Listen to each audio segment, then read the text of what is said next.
President of the United States.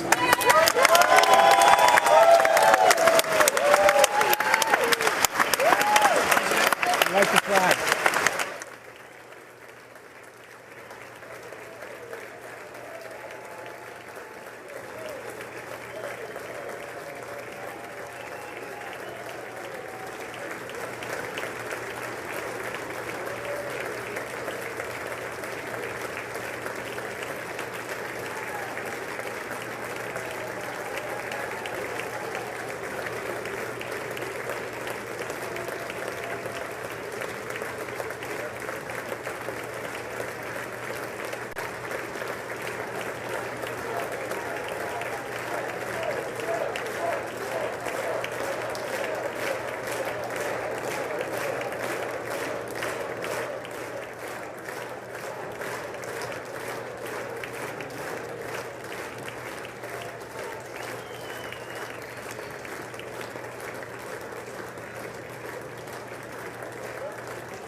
Members of Congress, I have the high privilege and distinct honor of presenting to you the President of the United States.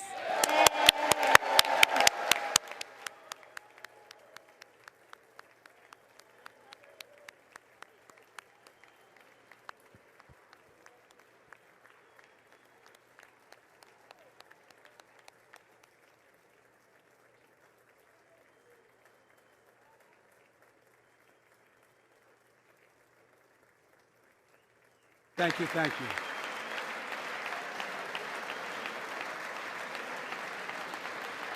Thank you all very much. Thank you, General. Thank you. Thank you. Thank you all very, very much. Thank you. Please. Thank you so much. Madam Speaker, Madam Vice President, our First Lady and Second Gentleman, members of Congress and the Cabinet, Justices of the Supreme Court, my fellow Americans. Last year, COVID-19 kept us apart. This year, we're finally together again. Tonight,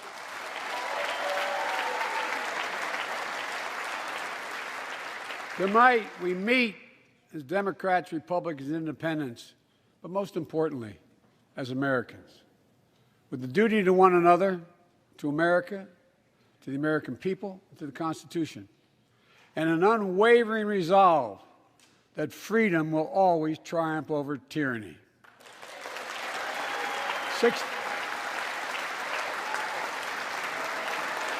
Thank you.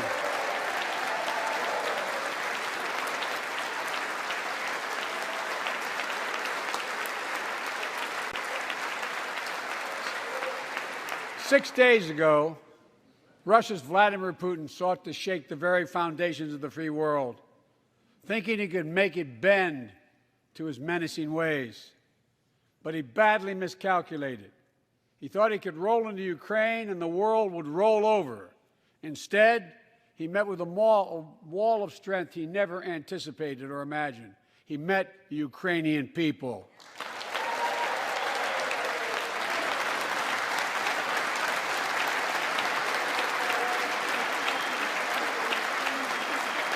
From President Zelensky to every Ukrainian, their fearlessness, their courage, their determination literally inspires the world. Groups of citizens blocking tanks with their bodies, everyone from students to retirees to teachers, turned soldiers defending their homeland. And in this struggle, President Zelensky said in his speech to the European Parliament, "Light will win over darkness." The Ukrainian ambassador to the United States is here tonight, sitting with the First Lady. Let each of us, if you're able to stand and send an unmistakable signal to the world of Ukraine. Thank you. Thank you, thank you, thank you.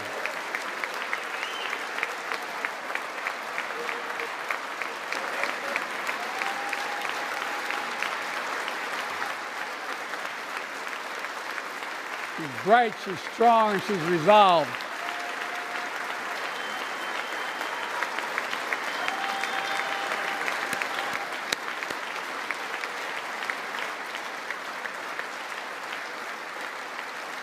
Yes, we, the United States of America, stand with the Ukrainian people. Throughout our history, we've learned this lesson. When dictators do not pay a price for their aggression, they cause more chaos.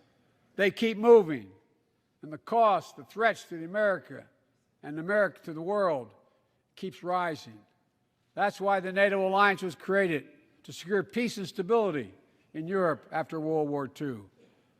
The United States is a member, along with 29 other nations. It matters. American diplomacy matters. American resolve matters.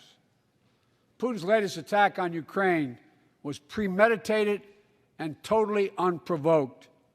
He rejected repeated efforts at diplomacy. He thought the West and NATO wouldn't respond. He thought he could divide us at home, in this chamber, in this nation. He thought he could divide us in Europe as well. But Putin was wrong. We are ready. We are united, and that's what we did. We stayed united. We prepared extensively and carefully. We spent months building coalitions of other freedom-loving nations in Europe and the Americas, from America to the Asian and African continents, to confront Putin. Like many of you, I spent countless hours unifying our European allies. We shared with the world in advance what we knew Putin was planning and precisely how we would try to falsify and justify his aggression. We countered Russia's lies with the truth. And now that he's acted, the free world is holding him accountable, along with 27 members of the European Union, including France, Germany, Italy, as well as countries like the United Kingdom, Canada, Japan, Korea, Australia, New Zealand, and many others, even Switzerland, are inflicting pain on Russia and supporting the people of Ukraine. Putin is now isolated from the world more than he has ever been. Together,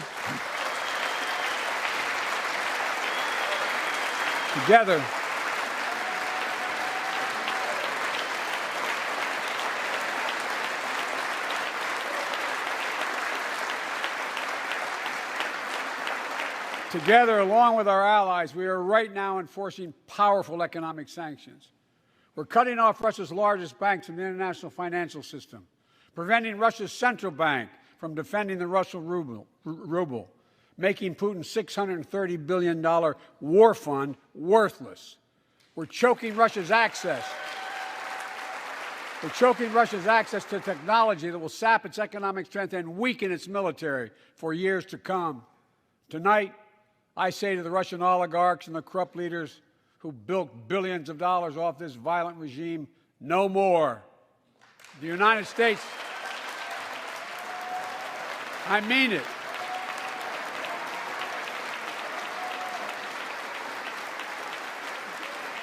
The United States Department of Justice is assembling a dedicated task force to go after the crimes of the Russian oligarchs. We're joining with European allies to find and seize their yachts, their luxury apartments, their private jets. We're coming for your ill-begotten gains. And tonight, I'm announcing that that we will join our allies in closing off American airspace to all Russian flights, further isolating Russia and adding additional squeeze on their economy.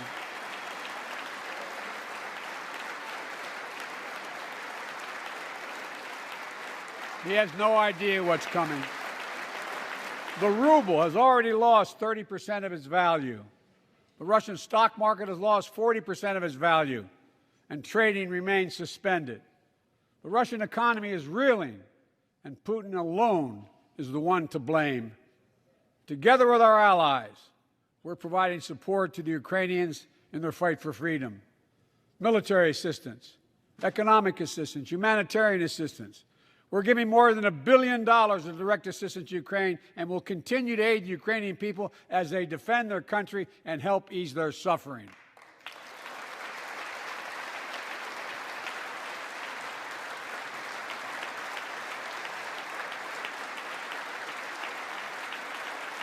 But let me be clear. Our forces are not engaged and will not engage in the conflict with Russian forces in Ukraine. Our forces are not going to Europe to fight Ukraine, but to defend our NATO allies in the event that Putin decides to keep moving west. For that purpose, we have mobilized American ground forces, air squadrons, ship deployments to protect NATO countries including Poland, Romania, Latvia, Lithuania, and Estonia. And as I've made crystal clear, the United States and our allies will defend every inch of territory that is NATO territory with the full force of our collective power. Every single inch.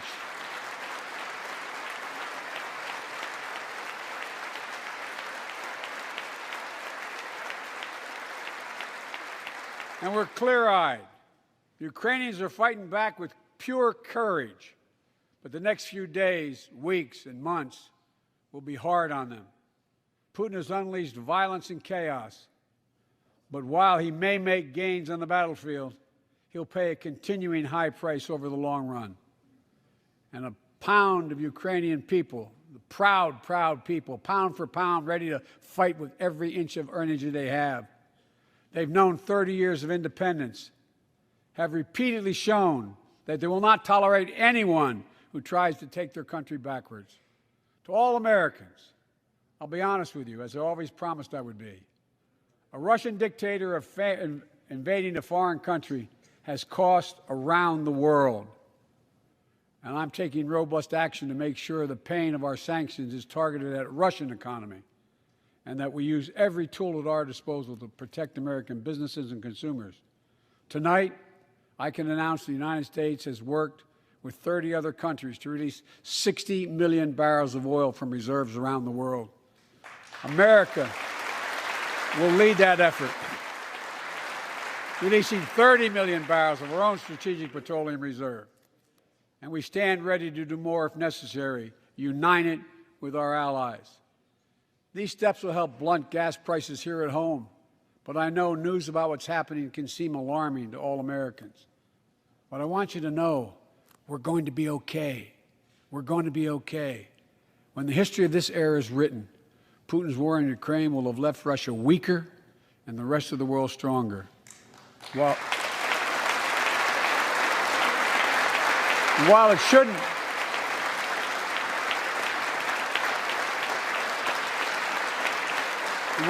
have taken something so terrible for people around the world to see what's at stake, now everyone sees it clearly. We see the unity among leaders of nations, a more unified Europe, a more unified West. We see unity among the people who are gathering in cities and large crowds around the world, even in Russia, to demonstrate their support for the people of Ukraine. In the battle between democracy and autocracies, democracies are rising to the moment, and the world is clearly choosing the side of peace and security. This is the real test. And it's going to take time. So let us continue to draw inspiration from the iron will of the Ukrainian people. To our fellow Ukrainian Americans who forged the deep bond that connects our two nations, we stand with you. We stand with you. Putin may circle Kyiv with tanks, but he'll never gain the hearts and souls of the Iranian people. He'll never extinguish their love of freedom, and he will never, never weaken the resolve of the free world.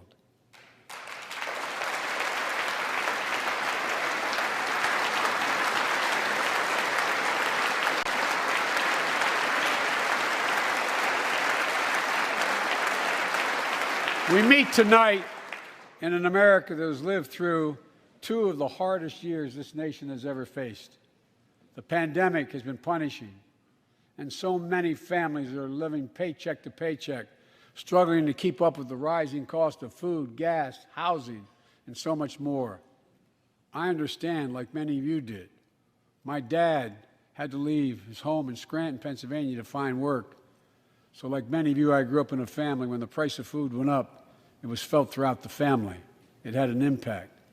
That's when one of the first things I did as president was fight to pass the American Rescue Plan. Because people were hurting, we needed to act, and we did.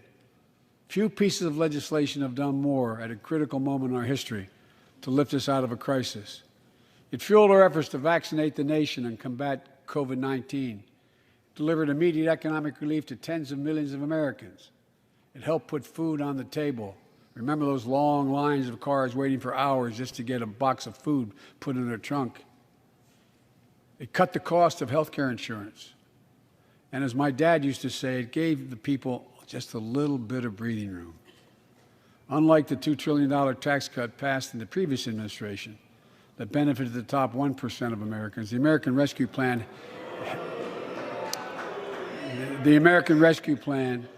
helped working people and left no one behind. Folks,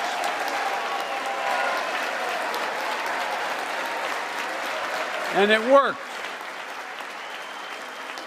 It worked.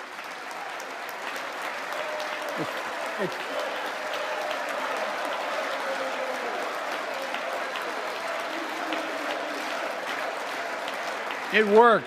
We created jobs, lots of jobs. In fact, our economy created over 6.5 million new jobs just last year. More jobs in 1 year than ever before in the history of the United States of America. The economy grew at a rate of 5.7 last year, the strongest growth rate in 40 years, and the first step in bringing fundamental change to our economy that hasn't worked for working people in this nation for too long. For the past 40 years, we were told that tax break for those at the top and benefits would trickle down and everyone would benefit. But that trickle-down theory led to a weaker economic growth, lower wages, bigger deficits, and a widening gap between the top and everyone else in nearly a century. Look, Vice President Harris and I ran for office, and I realize we have fundamental disagreements on this, but ran for office with a new economic vision for America. Invest in America, educate Americans, grow the workforce, build the economy from the bottom up and the middle out, not from the top down, because we know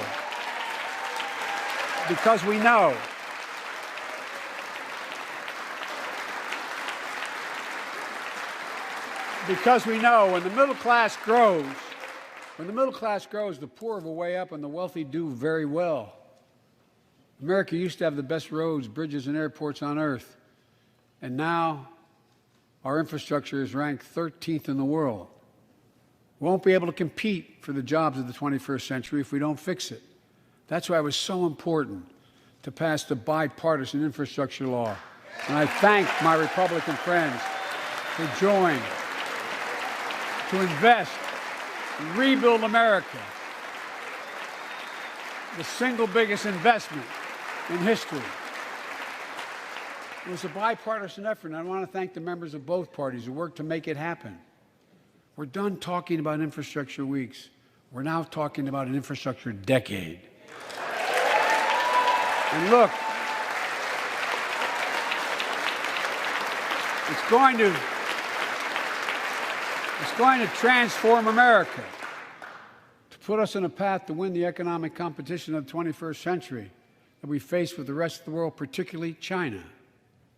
I've told Xi Jinping it's never been a good bet to bet against the American people. We'll create good jobs for millions of Americans, modernizing roads, airports, ports, waterways, all across America. And we'll do it to withstand the devastating effects of climate change and promote environmental justice. We'll build a national network of 500,000 electric vehicle charging stations. Begin to replace the poisonous lead pipes so every child, every American has clean water to drink at home and at school. We're going to provide affordable, high-speed internet for every American, rural, suburban, urban, and tribal communities. 4,000 projects have already been announced. Many of you have announced them in your districts. And tonight, I'm announcing that this year, we will start fixing over 65,000 miles of highway and 1,500 bridges in disrepair. And folks,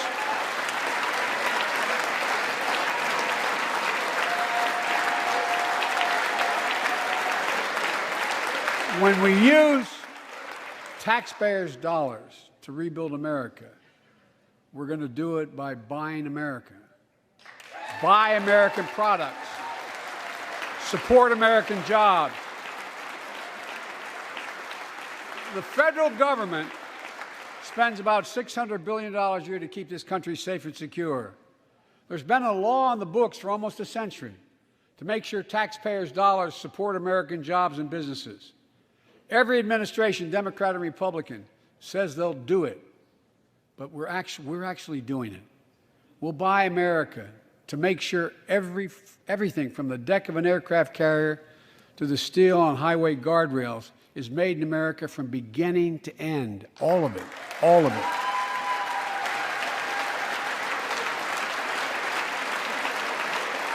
But folks, to compete for the jobs of the future, we also need a level playing field with China and other competitors. That's why it's so important to pass the Bipartisan Innovation Act sitting in Congress that will make record investments in emerging technologies and American manufacturing. We used to invest almost 2% of our GDP in research and development. We don't now. China is. Let me give you one example why it's so important to pass. If you travel 20 miles east of Columbus, Ohio, you'll find 1,000 empty acres of land. It won't look like much, but if you stop and look closely, you'll see a field of dreams, the ground on which America's future will be built. That's where Intel, the American company that helped build Silicon Valley, is going to build a $20 billion semiconductor megasite, up to 8 state-of-the-art factories in one place, 10,000 new jobs. And in those factories, the average job about $135,000 a year. Some of the most sophisticated manufacturing in the world to make computer chips the size of a fingertip that power the world in everyday lives. From smartphones, technology, the internet, technology is yet to be invented. But that's just the beginning. Intel CEO Pat Gelsinger, who is here tonight. I don't know where Pat is. Pat, there you go. Pat, stand up.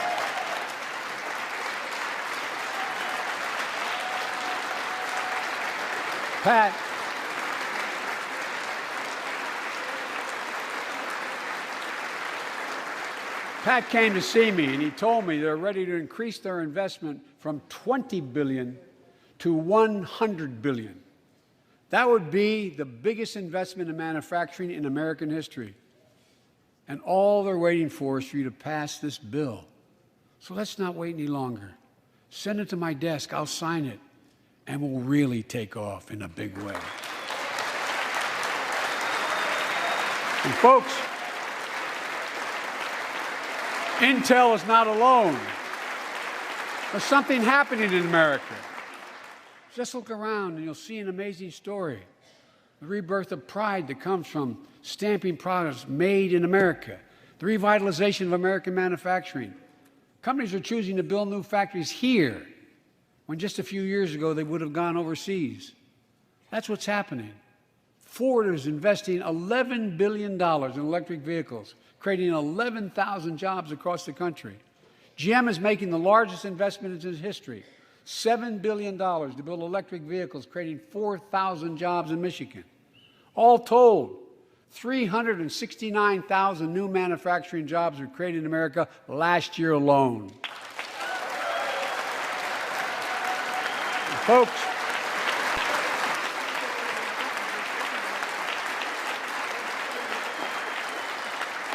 powered by people I've met like JoJo Burgess from generations of union steelworkers in Pittsburgh, who's here with us tonight. Where are you, JoJo? There you go. Thanks, buddy. As Ohio Senator Sherrod Brown says,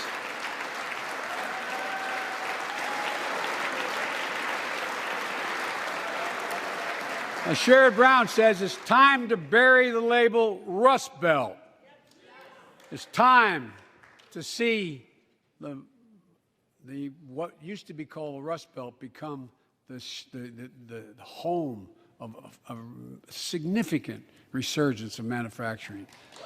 And with all the bright spots in our economy, record job growth, higher wages, too many families are struggling to keep up with their bills.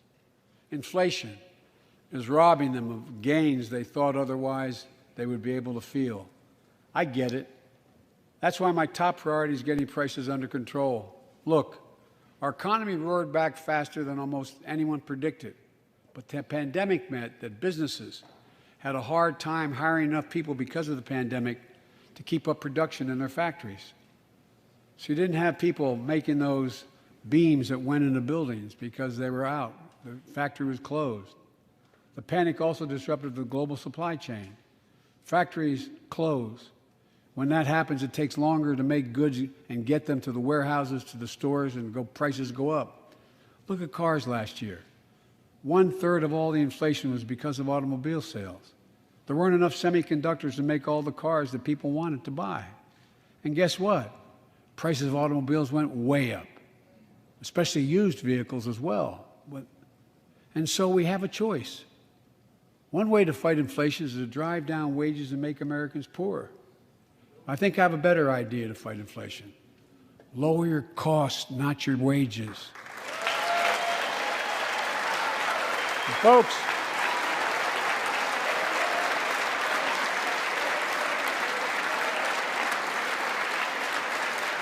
that means make more cars and semiconductors in America, more infrastructure and innovation in America, more goods moving faster and cheaper in America, more jobs where you can earn a good living in America. Instead of relying on foreign supply chains, let's make it in America. Look, economists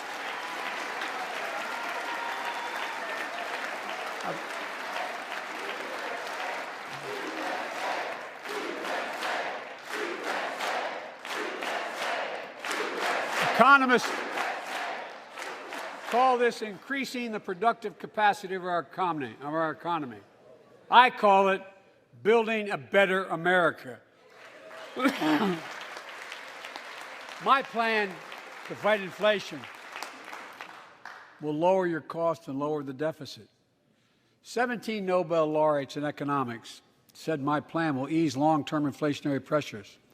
Top business leaders, and I believe most Americans, support the plan. And here's the plan. First, cut the cost of prescription drugs. We pay more for the same drug produced by the same company in America than any other country in the world. Just look at insulin. 1 in 10 Americans has diabetes. In Virginia, I met a 13-year-old boy, the handsome young man standing up there, Joshua Davis. He and his dad both have type 1 diabetes, which means they need insulin every single day. Insulin costs about $10 a vial to make. That's what it costs the pharmaceutical company. But drug companies charge families like Joshua and his dad up to 30 times that amount. I spoke with Joshua's mom. Imagine what it's like to look at your child who needs insulin to stay healthy and have no idea how in God's name you're going to be able to pay for it. what it does to your family, but what it does to your dignity, your ability to look your child in the eye, to be the parent you expect yourself to be. I really mean to think about that. That's what I think about. You know, yesterday, Joshua's here tonight, but yesterday was his birthday. Happy birthday, buddy, by the way. For Joshua and 200,000 other young people with type 1 diabetes, let's cap the cost of insulin at $35 a month so everyone can afford it. And drug companies will do very, very well, their profit margin. While we're at it, I know we have great disagreements on this floor with this. Let's let Medicare negotiate the price of prescription drugs.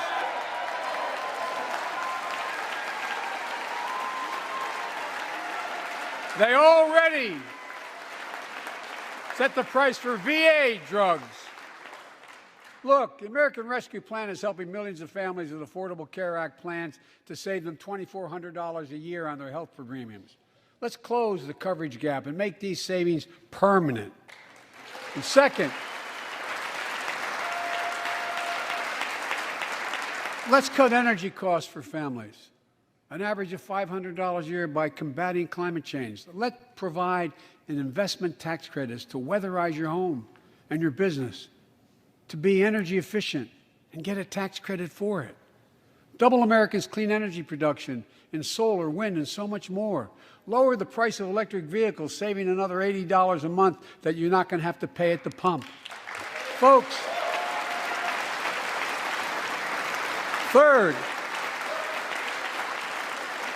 the third thing we can do to change the standard of living for hardworking folks is cut the cost of child care. Cut the cost of child care. Folks, if you live in a major city in America, you pay up to $14,000 a year for child care per child. I was a single dad for 5 years, raising 2 kids. I had a lot of help, though. I had a mom, a dad, a brother, and a sister that really helped. But middle class and working folks shouldn't have to pay more than 7% of their income to care for the young children. My plan would cut the cost of child care in half for most families and help parents, including millions of women who left the workforce during the pandemic because they couldn't afford child care, to be able to get back to work, generating economic growth. But my plan doesn't stop there. It also includes home and long-term care, more affordable housing, pre-K for 3- and 4-year-olds. All these will lower costs to families. And under my plan, nobody, let me say this again, nobody earning less than $400,000 a year will pay an additional penny in new taxes. Not a single penny.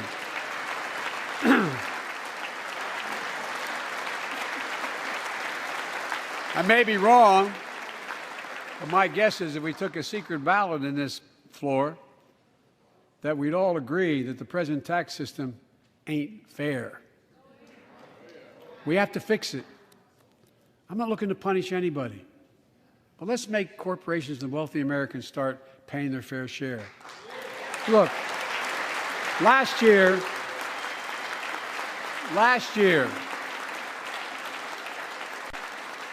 and like Chris Coons and Tom Carper and my distinguished Congresswoman, we come from the land of corporate America. There are more corporations incorporated in America than every other state in America combined. And I still won 36 years in a row. The point is, even they understand they should pay just a fair share. Last year, 55 of the Fortune 500 companies earned $40 billion in profit and paid $0 in federal taxes. Now look, it's not fair. That's why I proposed a 15% minimum tax rate for corporations. And that's why in the G7 and other meetings overseas, I was able to be somewhat helpful, 130 countries agree on a global minimum tax rate. So companies can't get out of paying their taxes at home by shipping jobs and factories overseas. It'll raise billions of dollars. That's why I propose closing loopholes for the very wealthy who pay a lower tax rate than a teacher and a firefighter. So that's my plan, but we'll go in more detail later. We will grow the economy, lower the cost of families. So what are we waiting for? Let's get this done. We all know we've got to make changes. Folks,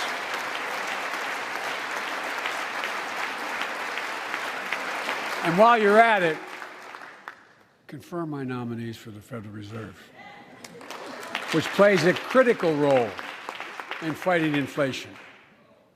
My plan will not only lower costs and give families a fair shot, it will lower the deficit. The previous administration not only ballooned the deficit with those tax cuts for the very wealthy and corporations, it undermined the watchdogs, the job of those to keep pandemic relief funds being wasted. Remember we had those debates about whether or not those watchdogs should be able to see every day how much money was being spent, where was it going to the right place? But in my administration, the watchdogs are back. And we're going to go after the criminals who stole billions of relief money meant for small business and millions of Americans. Tonight, I'm announcing that the Justice Department will soon name a chief prosecutor for pandemic fraud.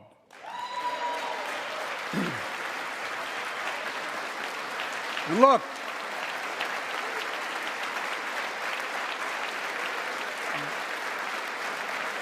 I think we all agree, thank you.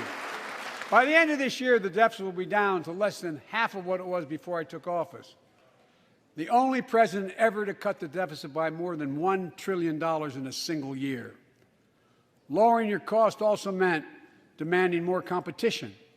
I'm a capitalist, but capitalism without competition is not capitalism.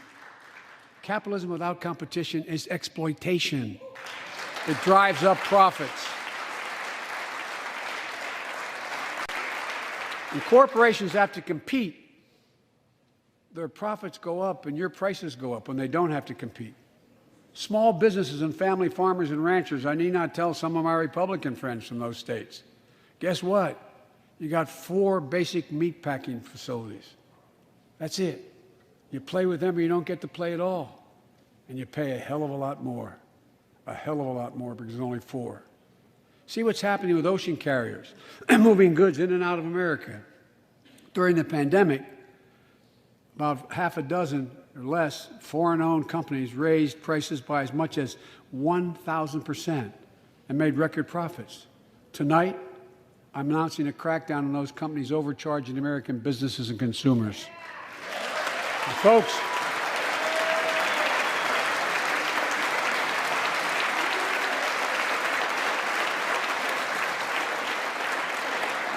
and as Wall Street firms take over more nursing homes, quality in those homes has gone down and costs have gone up. That ends on my watch.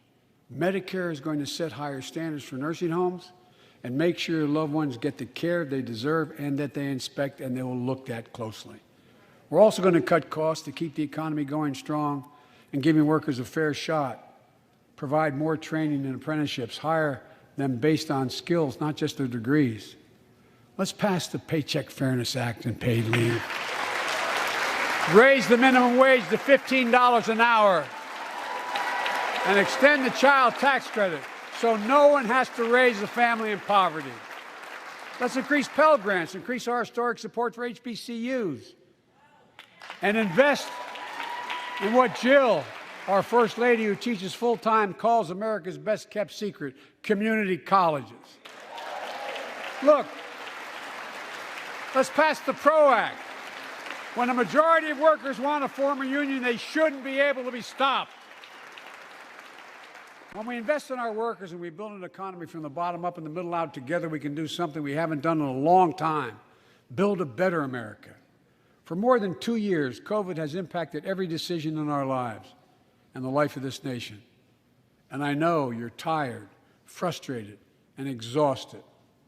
That doesn't even count the close to 1 million people who sit at a dining room table or a kitchen table and look at an empty chair because they lost somebody. But I also know this, because of the progress we've made, because of your resilience and the tools that we have been provided by this Congress. Tonight I can say we're moving forward safely back to more normal routines. We've reached a new moment in the fight against COVID-19, where severe cases are down to a level not seen since July of last year. Just a few days ago, the Center for Disease Control and Prevention issued a new mask guidelines. Under the new guidelines, most Americans and most of the country can now go mask-free. And based on projections, more of the country will reach a point across the next couple of weeks. And thanks to the progress we've made in the past year, COVID-19 no longer need control our lives.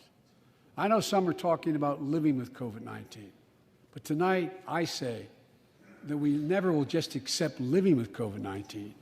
We'll continue to combat the virus as we do other diseases. And because this virus mutates and spreads, we have to stay on guard. And here are 4 common sense steps as we move forward safely, in my view. First, stay protected with vaccines and treatments. We know how incredibly effective vaccines are. If you're vaccinated and boosted, you have the highest degree of protection.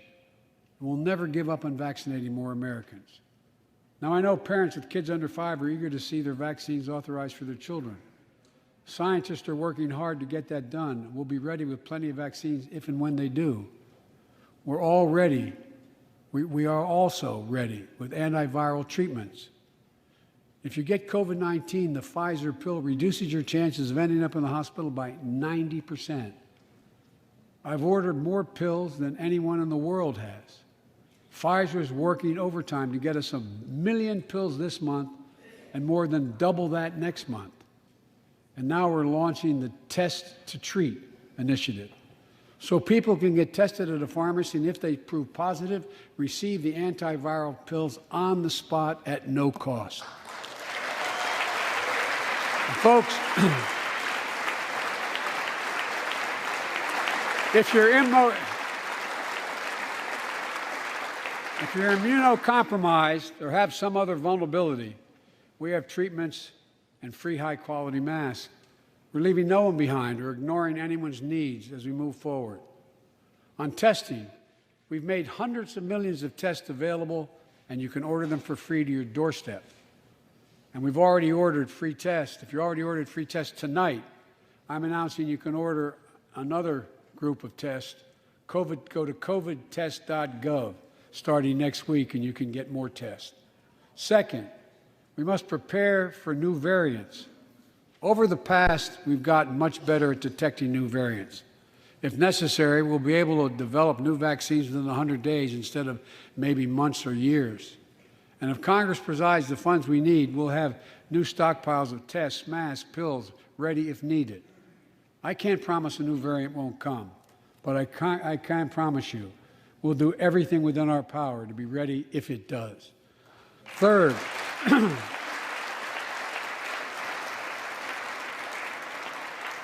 we can end the shutdown of schools and businesses. We have the tools we need. It's time for America to get back to work and fill our great downtowns again with people. People working from home can feel safe and begin to return to their offices. We're doing that here in the federal government. The vast majority of federal workers will once again work in person. Our schools are open. Let's keep it that way. Our kids need to be in school.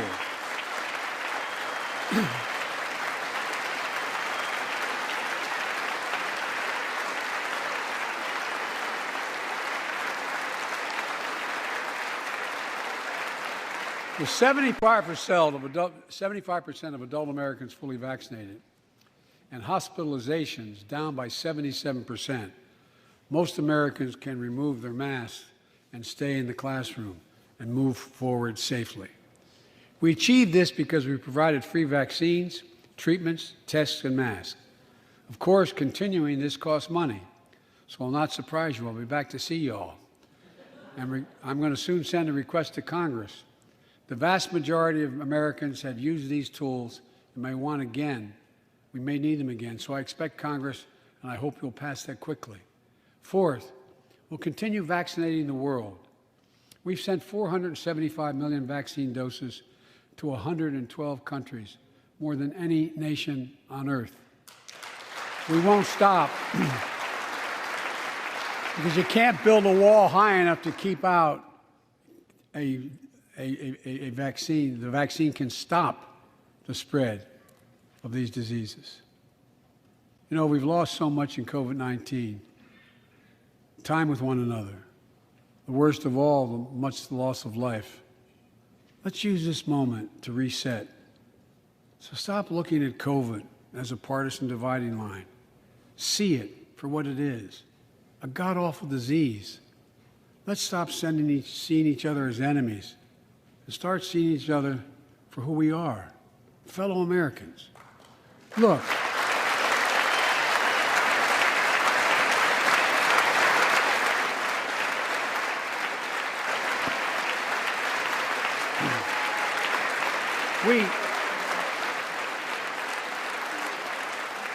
we can't change how divided we've been. It was a long time in coming. But we can change how to move forward on COVID-19 and other issues that we must face together. I recently visited New York City Police Department days after the funerals of Officer Wilmer Mora and his partner, Officer Jason Rivera. They were responding to a 9/11 call when a man shot and killed them with a stolen gun. Officer Mora was 27 years old. Officer Rivera was 22 years old.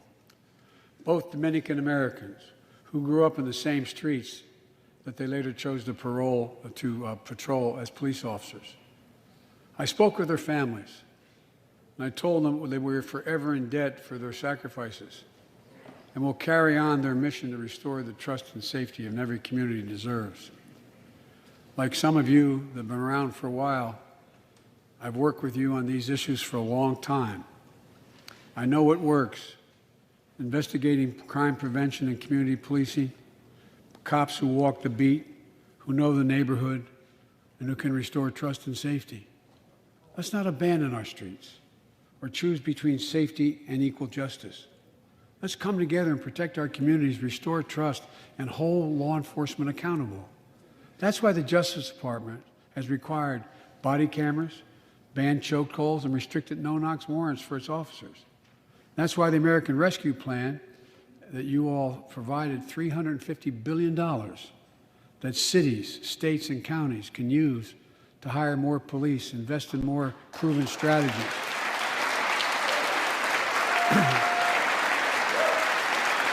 Proven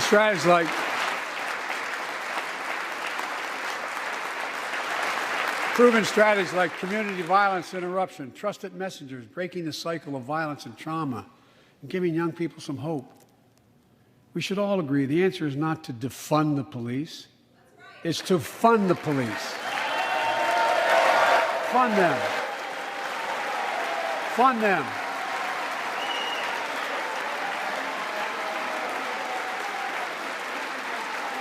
Fund them with resources and training. Resources and training they need to protect our communities. I ask Democrats and Republicans alike to pass my budget and keep our neighborhoods safe. And we'll do everything in my power to crack down on gun trafficking, of ghost guns that you can buy online, assemble at home, no serial numbers, can't be traced. I ask Congress to pass proven measures to reduce gun violence, pass universal background checks. Why should anyone on the terrorist list be able to purchase a weapon? Why? Why? And folks, ban assault weapons with high-capacity magazines that hold up to 100 rounds. You think the deer are wearing Kevlar vests? Look, repeal the liability shield that makes gun manufacturers the only industry in America that can't be sued. The only one. Imagine had we done that with the tobacco manufacturers. These laws don't infringe on the Second Amendment. They save lives. The most fundamental right in America is the right to vote and have it counted. And look, it's under assault. In state after state, new laws have been passed, not only to suppress the vote, we've been there before, but to subvert the entire election. We can't let this happen. Tonight I call on the Senate to pass the Freedom to Vote Act, pass the John Lewis Act, Voting Rights Act.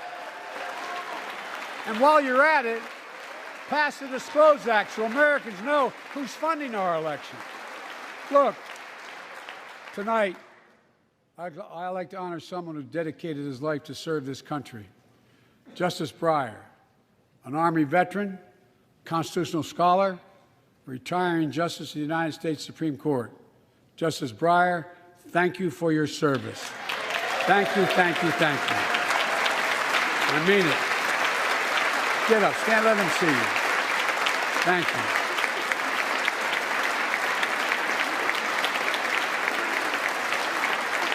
And we all know, no matter what your ideology, we all know one of the most serious constitutional responsibility a president has is nominating someone to serve on the United States Supreme Court. As I did 4 days ago, I've nominated the Circuit Court of Appeals, Ketanji Brown Jackson, one of our nation's top legal minds, who will continue in Justice Breyer's legacy of excellence. A former top litigator in private practice, a former federal public defender, from a family of public school educators and police officers. She's a consensus builder.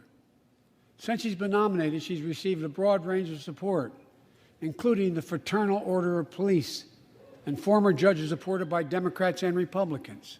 Folks, if we're to advance liberty and justice, we need to secure our border and fix the immigration system.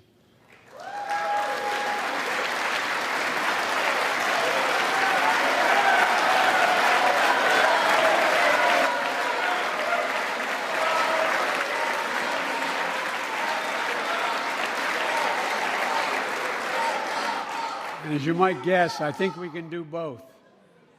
At our border, we've installed new technology like cutting-edge scanners to better detect drug smuggling. We've set up joint patrols with Mexico and Guatemala to catch more human traffickers. We're putting in place dedicated immigration judges in a significant larger number so families fleeing persecution and violence can have their cases heard faster, and those who don't legitimately hear can be sent back. We're screening, we're securing commitments and supporting partners in South and Central America to host more refugees and secure their own borders. We can do all this while keeping lit the torch of liberty that has led a generation of immigrants to this land, my forebears and many of yours. Provide a pathway to citizenship for dreamers, those with temporary status, farm workers, essential workers. Revise our laws so businesses have workers they need and families don't wait decades to reunite. It's not only the right thing to do, it's economically smart thing to do. That's why the immigration reform is supported by everyone from labor unions to religious leaders to the U.S. Chamber of Commerce. Let's get it done once and for all. Folks,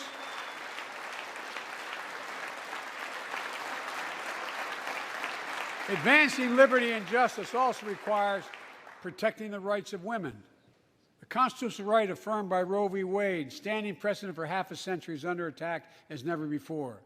If you want to go forward, not backwards, we must protect access to health care, preserve a woman's right to choose, and continue to advance maternal health care for all Americans. And folks, for our LGBTQ plus Americans, let's finally get the Bipartisan Equality Act to my desk.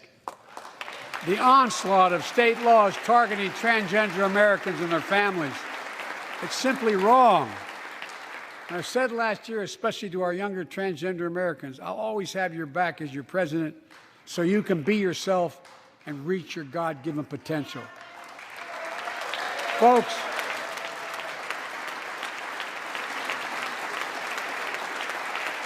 as I've just demonstrated, while it often appears we do not agree, and that we do agree on a lot more things than we acknowledge. I signed 80 bipartisan bills into law last year, from preventing government shutdowns, to protecting Asian Americans from still too common hate crimes, to reforming military justice, and will soon be strengthening the Violence Against Women Act that I first wrote 3 decades ago. And it's important. It's important for us to show the nation we can come together and do big things. So tonight I'm offering a unity agenda for the nation. 4 big things we can do together, in my view. First, beat the opioid epidemic. There's so much we can do. Increase funding for prevention, treatment, harm reduction, and recovery. Get rid of outdated rules and stop doctors that stop doctors from prescribing treatments. Stop the flow of illicit drugs by working with state and local law enforcement to go after the traffickers. And if you're suffering from addiction, you should know you're not alone. I believe in recovery, and I celebrate the 23 million Americans in recovery. Second, let's take on mental health, especially among our children whose lives and education have been turned upside down. The American Rescue Plan gave schools money to hire teachers and help students make up for lost learning. I urge every parent to make sure your school does just that. They have the money. We can all play a part. Sign up to be a tutor or a mentor. Children were also struggling before the pandemic: bullying, violence, trauma, and the harms of social media. As Frances Haugen, who is here tonight with us, has shown, we must hold social media platforms accountable for the national experiment they're conducting on our children for profit.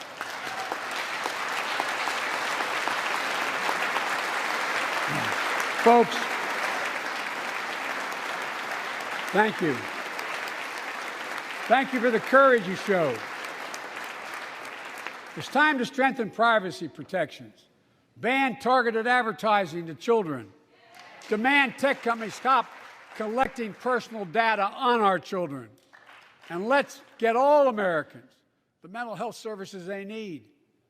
More people can turn for help and full parity between physical and mental health care if we treat it that way in our insurance.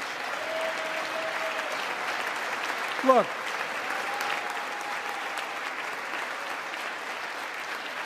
the third piece of that agenda is support our veterans.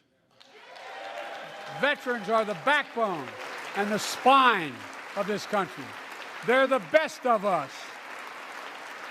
I've always believed that we have a sacred obligation to equip those we send to war and care for those in their family when they come home.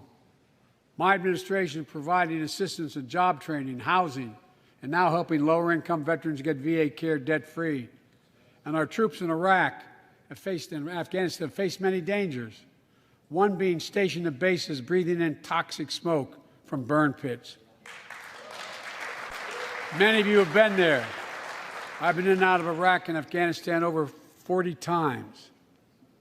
These burn pits that incinerate waste, the waste of war, medical and hazardous material, jet fuel, and so much more.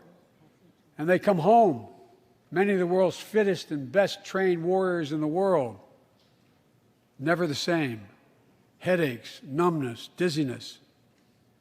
A cancer that would put them in a flag-draped coffin. I know. One of those soldiers was my son, Major Bo Biden. I don't know for sure if the burn pit that he lived near, that his hooch was near in Iraq and earlier than that in Kosovo, is the cause of his brain cancer, the disease of so many other troops.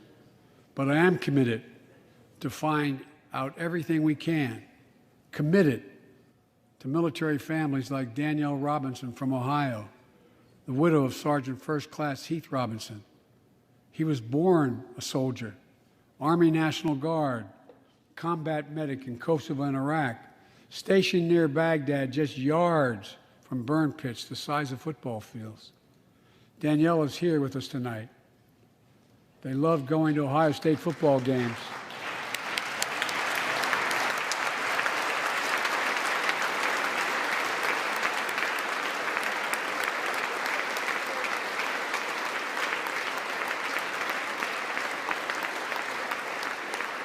and he loved building Legos with their daughter.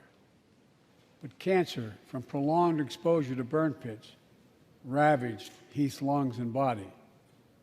Danielle says Heath was a fighter to the very end. He didn't know how to stop fighting, and neither did she. Through her pain, she found purpose to demand that we do better. Tonight, Danielle, we are going to do better. The VA is pioneering new ways of linking toxic exposure to disease, already helping more veterans get benefits. And tonight, I'm announcing we're expanding eligibility to veterans suffering from 9 respiratory cancers. I'm also calling on Congress to pass a law to make sure veterans devastated by toxic exposure in Iraq and Afghanistan finally get the benefits and the comprehensive health care they deserve.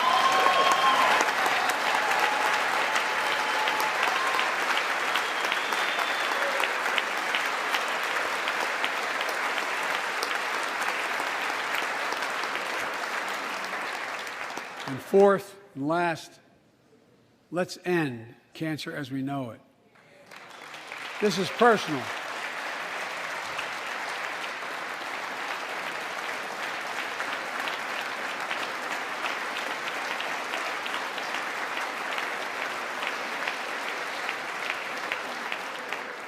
This is personal to me and to Jill and to Kamala and so many of you.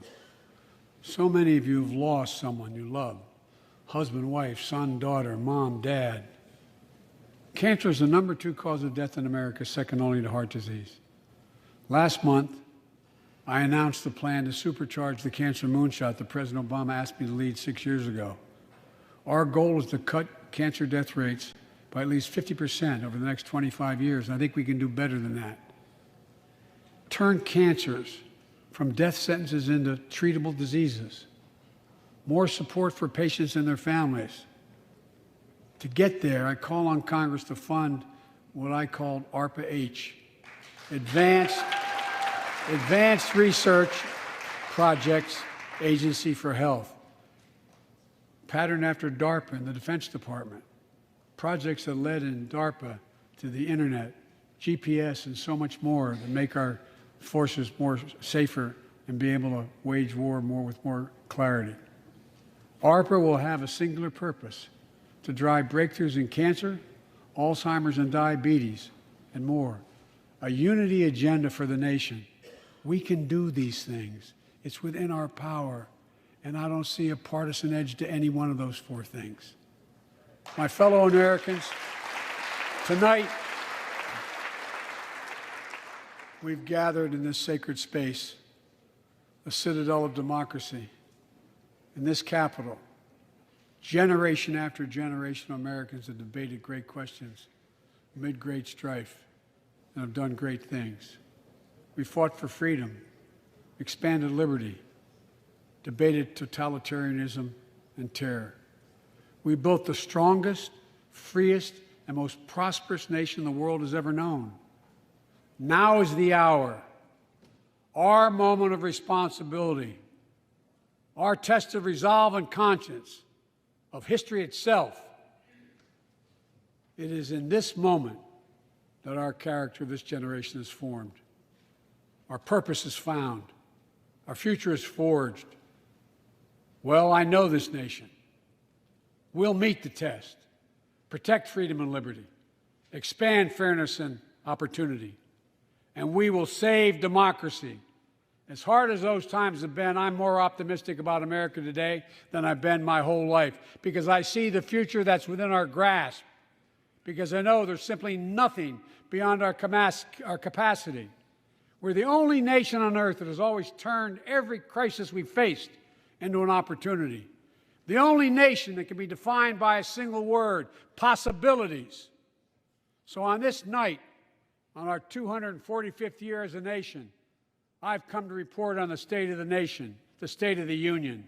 And my report is this: the State of the Union is strong because you, the American people, are strong. We are stronger today. We are stronger today than we were a year ago. And we'll be stronger a year from now than we are today. This is our moment to meet and overcome the challenges of our time. And we will, as one people, one America, the United States of America. God bless you all, and may God protect our troops. Thank you. Go get him.